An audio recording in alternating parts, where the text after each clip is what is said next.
Alors, le numérique interagit à plusieurs niveaux, c'est-à-dire qu'il est à la fois une plateforme qui permet de gérer la communication entre les différents acteurs et maintenir un lien, notamment pour les personnes isolées. Mais également, il y a deux aspects fondamentaux qui sont développés à l'Université de Bourgogne, qui sont les travaux autour de l'oculométrie et plus encore de la téléprésence. La téléprésence qui permet, grâce à un avatar technologique, à des étudiants handicapés de pouvoir assister d'une façon vivante et qualitative aux enseignements qui sont dispensés dans les amphithéâtres.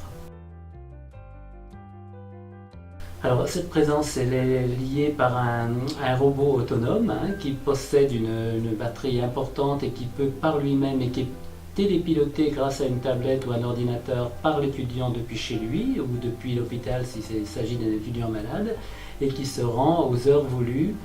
dans des conditions tout à fait satisfaisantes, suivre son cours comme un étudiant classique. Alors il peut posséder soit la souris,